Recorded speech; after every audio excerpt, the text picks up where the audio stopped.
नमस्कार दोस्तों, आज के इस वीडियो में हम बात करेंगे कि लोग बिना किसी कारण कि अपने आप को और मन को परेशान करते रहते हैं। चिंता हमें बीमार करती है। आज की इस कहानी में हम सीखेंगे कि क्यों हमें बेवजह चिंता नहीं करनी चाहिए। एक गांव में एक किसान था जिसे एक बहुत ही बुरी आदत लग चुकी थी और वह आदत थी बेवजह चिंता करने की।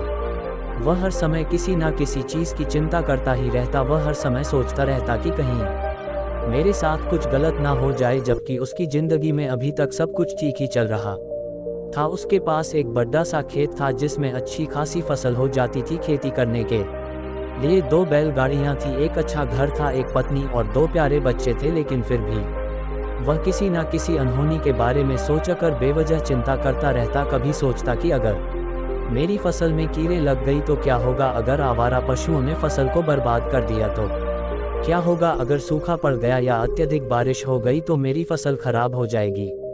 ऐसे ही वह भविष्य की अन्य बातों के बारे में सोचकर बेवजह चिंता में डूब रहा था।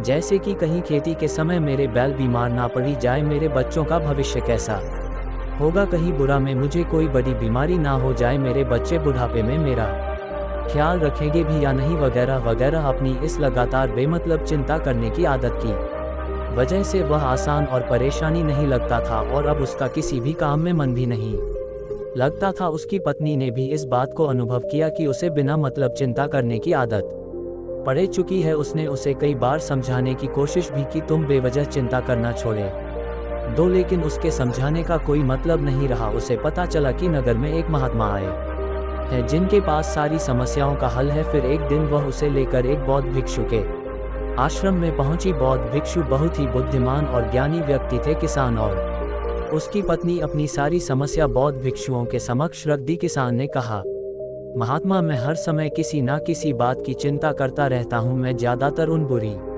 चीजों के बारे में सोचकर चिंतित होता रहता हूँ जो अभी तक मेरे साथ हुई भी नहीं। किसान की समस्या को पूरे ध्यान से सुनने के बाद बौद्ध भिक्षु ने कहा, ठीक है, तुम दोनों कल सुबह आना और फिर मैं तुम्हें तुम्हारी समस्या का समाधान बता दूंगा। अगली सुबह जब किसान और उसकी पत्नी बौद्ध भिक्षु के आश्रम में पहुंचते हैं तो देखते हैं कि बौद्ध भिक्षु बहुत ही चिंतित अवस्था में जमीन पर पालथी मारकर बैठे हुए हैं और उनके सामने एक दूध से भरा गिलास रखा हुआ है। बौद्ध भिक्षु बार बार उस दूध के गिलास की तरफ देख रहे हैं और फिर कभी अपना हाथ अपने अपने सिर पर रखते तो कभी जमीन पर। वह बहुत ही चिंतित और बेचैन दिखाई पड़े थे। ये देखकर किसान ने पूछा, महात्मा, आप इतने परेशान क्यों लग रहे हैं? आपके समक्ष दूध रखा है, आप इसे पी क्यों नहीं लेते? महात्मा बोले, मुझे चिंता हो रही है कि कहीं इस दूध को बिल्ली ना पी जाए या फिर मैं कहीं जाऊं और तो क्या पता ये दूध कहीं गिर जाए। मैं दूध को पीना तो चाहता हूं लेकिन मेरा भी मन नहीं है। मैं तो यही सोच रहा हूं कि अगर ये दूध खराब हो गया या कोई गंदी चीज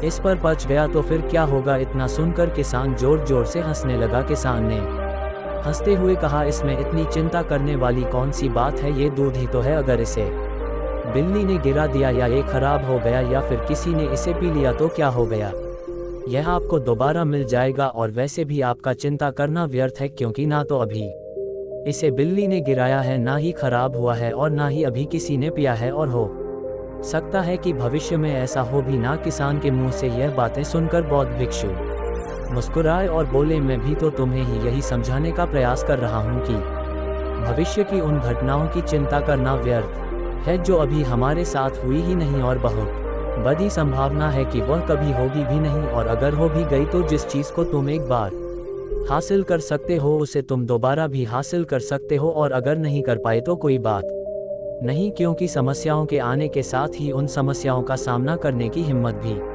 अपने आप ही आ जाती है। यह बातें सुनने के बाद किसान को लगा जैसे किसी ने उसके गाल पर एक थप्पड़ मारकर उसे नींद से जगा दिया हो। उसे महसूस हुआ कि वह भी तो यही गलती कर रहा है। वह भी तो भविष्य की उन घटनाओं के बारे में सोचकर चिंतित हो रहा है जो अभी